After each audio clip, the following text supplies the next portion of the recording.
I feel content creation is one of the most easiest and the most wide way to use distribution. And I feel like, first thing, this is one of the hard things that I want to overcome. I get really nervous in front of a camera. I can think clearly, but then I can't speak in front of the camera. I can do it when I'm off camera, but then I get really nervous. So I wanted to do hard things since it's the beginning of the year. Last year I had promised myself that this year I would try creating content. But when I think about making content, I don't usually get ideas of what I would talk about or share. But recently I have been going through some content around working passionately, and what passion means to people is quite different. And what I mean by that is that you can be passionate about something only if you're good at it. Otherwise, it's not passion. If I want to play basketball, for example, I'm going to hate it because I don't know how to play. But if I'm passionate about something that I have been doing maybe for a lot more years than basketball,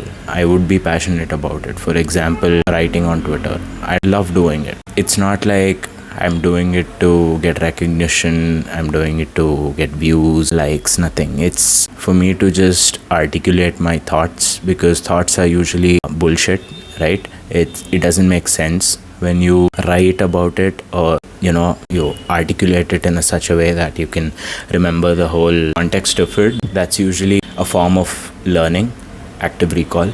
But doing these things require you to be good at it, and you have to perform several iterations of work even though you don't like it initially. For example, running, right? If a person goes running in the morning, they get up at 6 a.m. and just wear their shoes, go out in the cold, finish their 5 kilometer or 10 kilometer run, and by the end of it, they love it. They love the feeling of accomplishment, they are satisfied, they're happy with their achievement.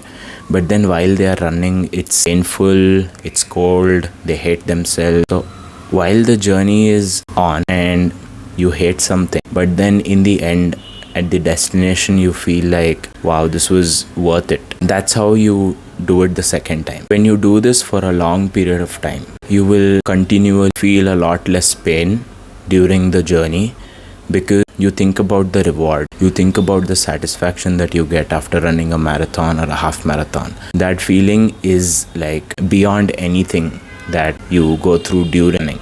I feel that's how passion comes. But for you to be passionate about something, you have to do it multiple times. Initially, nobody is good at anything, right? They put in work, they put in a lot of effort to learn and be good at it. And when they are good at it, they still improve in order for them to feel satisfied or set goals and achieve them.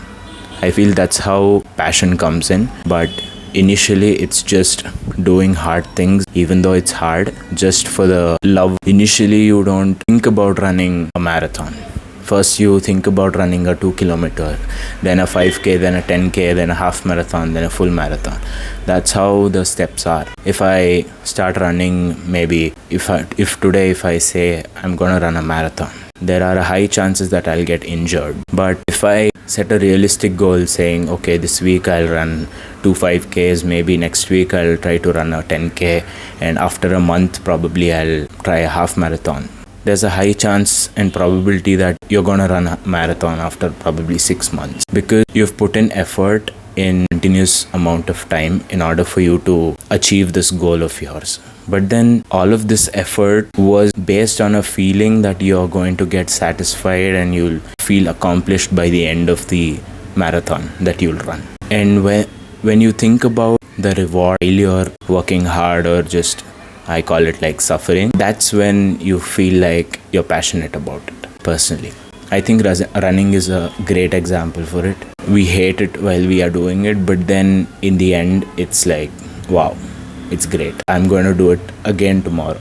If I'm working, let's say 7.5 hours, right? And the next day, I won't tell myself that, okay, I'm going to do it again. But then if I enjoy the work, if I enjoy shipping out different features, users are using the product, they're loving it, you're getting feedback, you're working on the feedback, you're shipping out again. So once you get addicted to it, addicted in a good way, you start liking it initially, and then you can't stop liking it. That's the term that I would like to use, that Passion comes from continuously doing hard things even though you don't like it, and after a while thinking about the accomplishment or the reward that you're gonna get after the work is done. When both of them are positive, that's when you know that you're passionate about this. Otherwise, imagine you're passionate about something but you don't do it often. That's pretty vague. Okay, I'm passionate about swimming, but I barely swim. When you're passionate about it, you have to be obsessed. Obsession, an unhealthy amount of obsession, means that you're passionate about it. That's how I define it. But yeah, that's pretty much it. This is probably the first video that goes live or I upload, but I don't know. It's the first one, and maybe I'll improve it over time. I'll watch the video and I'll see what mistakes I made or how I'm trying to talk, the things that I said, my grammar, my speech, everything that I'll think about. I'll probably look and iterate back, and maybe I feel passionate about doing this also someday. But yeah, until then, see you. Bye bye.